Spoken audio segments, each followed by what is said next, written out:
So I would like to invite Daniela Reich and Petra Löttker from northern Germany, North Rhine-Westphalia, I think that's right, to come to give us their presentation.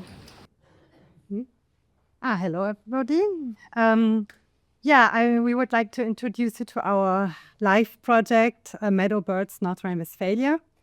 And in the first slide, I give you a general overview about the project. The overall aim of the project is to restore and optimize habitats for meadow birds in order to increase and stabilize their populations in North Rhine-Westphalia. And the key breeding species we are focusing on are 8 species. I won't name them all, but of course the curlew is one of them. And we are focusing on further staging wader and duck species as well. The project runs for a total of 7 years, starting back in 2020 and ending in 2027 prospectively. We have a budget of 18.9 million euro, 60% coming from the EU and 40% coming from our state, North Rhine-Westphalia. And we are working with 12 project partners.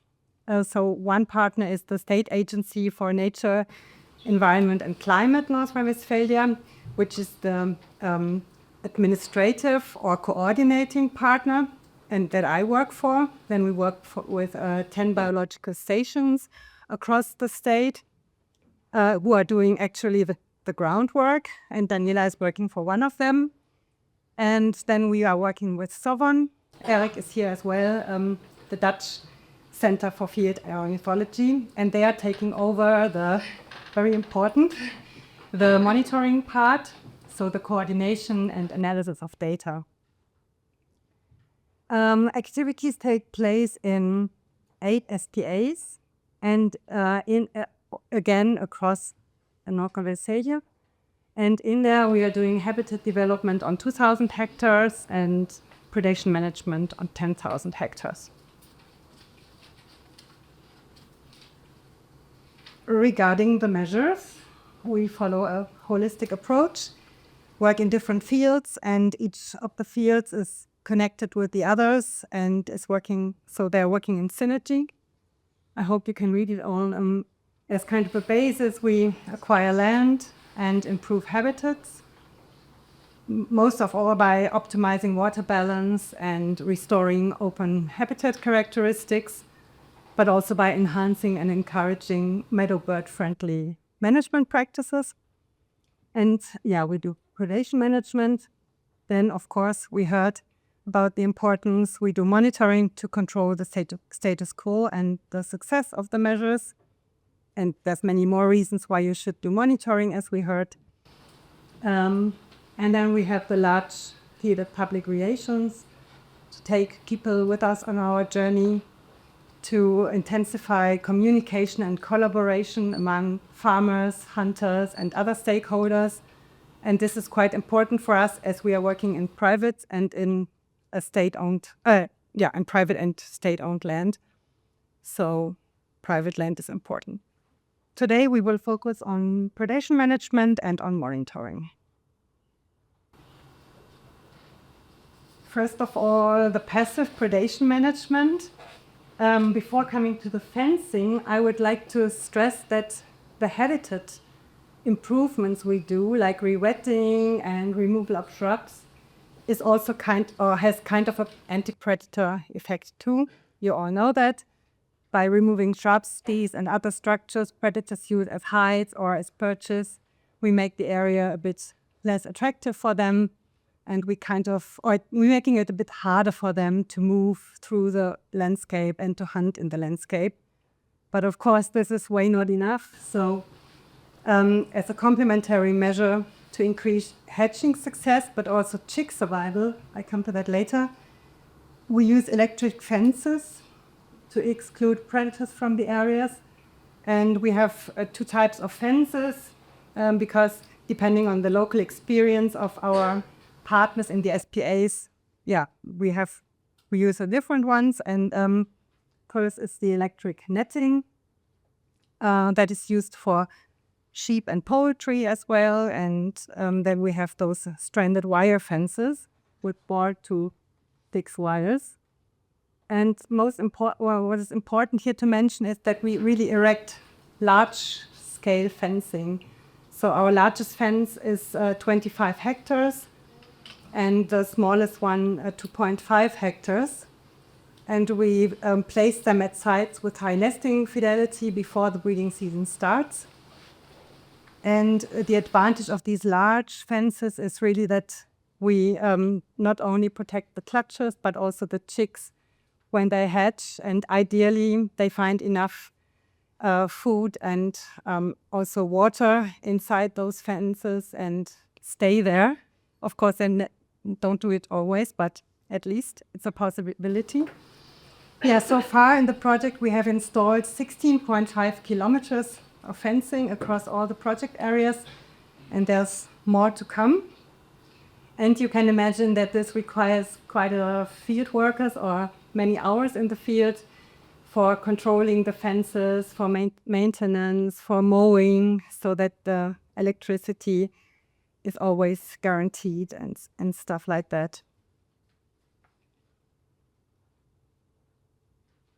Then coming to the next point, active predation management. We have the lucky situation that we have a wildlife manager in our team. He is a professional hunter, but he does not hunt himself, but he coordinates the predation management and talks to all the hunters. And this is very valuable because we could never, we as biologists or whatever we are, could never talk like that to the hunters. And he really encourages them to cooperate. And because as I said, these hunting tenants are really the ones who actually do the groundwork. But we have to mention that they do it in their spare time. They are not professional hunters, they do it in their spare time, so after work and not in full-time dedication. And regarding the methods, we purchased almost 200 live traps in the project. And most of these are concrete pipe traps. They're a hidden one and a bridge track, along with some box traps. And these traps work very nicely for mustelids and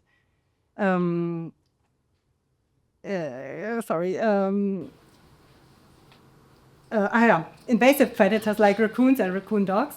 However, they work less effective for foxes. That is why we also do sit and wait hunting, which is really good for foxes, and also for carrion crow hunting in some project areas. And finally, we have requested the permission to use night vision equipment for predator hunting, because in our state it is only allowed for wild boar. And we hope to get the permit for using it for predators as well, as is the case in other German states.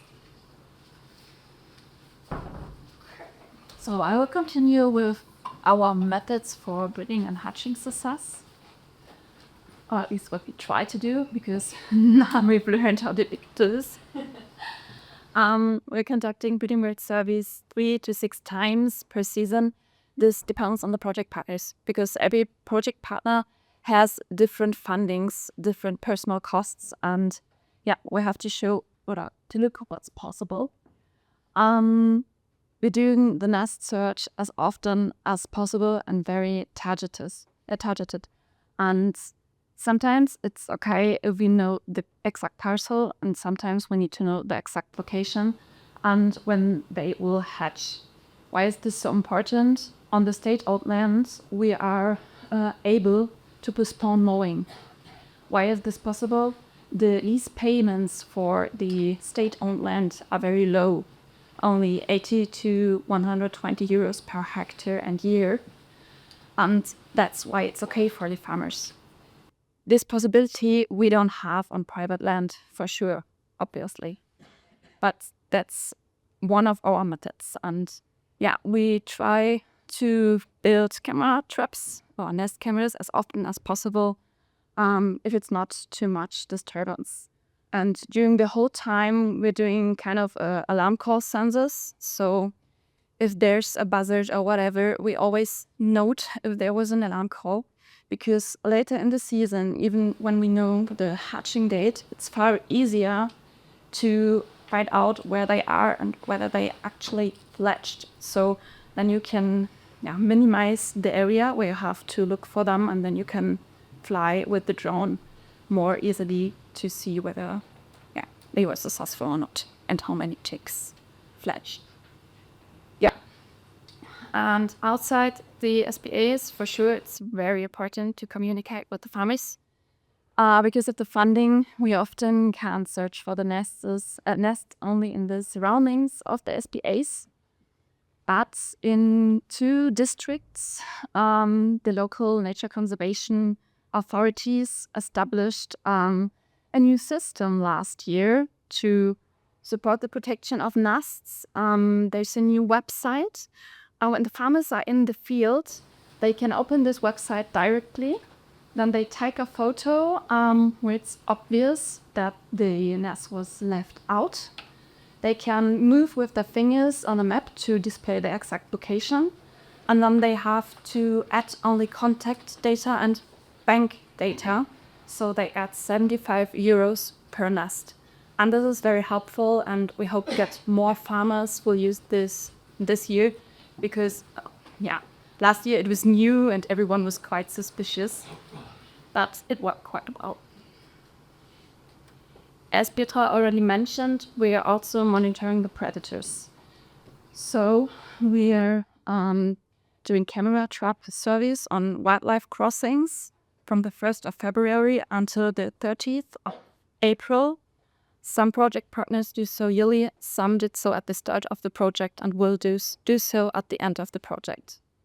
This is very important to have an overview, and sometimes additional work is completed by using thermal imaging surveys on transects, and all of us are analyzing the hunting back data. I will give you a short insight in the first results of the hatching success inside and outside fences. These data are from 2021 to 2024 from all 8 SPAs. On the left, you can see 182 unfenced nests. At 52 of the nests predation occurred and 48% hatched. But when you look at the outside, which are only 52 nests, but fenced nests, 89% hatched and only 11% were left due to predation. As we don't tag the chicks, we don't know the exact influence of the fences on the fledgling success. But what we do know is that per SPA and of all project partners, the fledgling success is too low. Thus, we need more fences to fence not only the nests, but also known traditional foraging areas of the chicks and roosting sites. So places, especially waters where the families come to with their chicks for the night. And 4 days ago happened kind of a miracle. For our ministry granted the purchase of 5 additional fences with a total length of 6 kilometers for one of the SPAs, which is the one I'm working in. And we're very happy. Furthermore, and that's most important, they granted that there can be additional staff to maintain these fences, because this is something Petra mentioned too, it's very time consuming. Let's see how this helps. Okay, and let's have a look on the predator results. Well, the ones of the wildlife crossings. These data are only from 2021, again across all 8 SPAs. And across all 8 SPAs in these 3 months, 4,500 predatory mammals were captured on wildlife camera traps. 1,700 of them were events of the red fox, closely followed by pine and stone martens. Furthermore, there were badgers, weasels, and polecats. But what is most worrying is that they recorded not only native species, but also invasive ones. So raccoons and raccoon dogs are increasing across all territories. We see this also in the hunting back data. And thus, we really have to use this fencing as a short-term method. But from now on and in the long term, we have to intensify the hunting.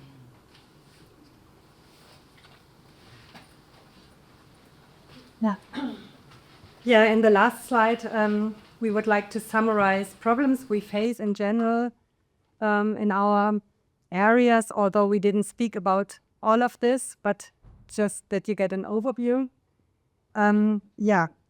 First of all, the breeding success in our SPAs is currently far from sufficient to sustain the populations.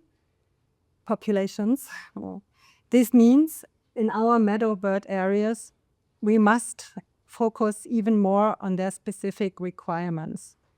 So we need to acquire more land so that we can develop heterogeneous sites and can implement large-scale rewetting. At the moment, we often have private parcels within state-owned land, and those private parcels prevent large-scale rewetting. So this is really a topic.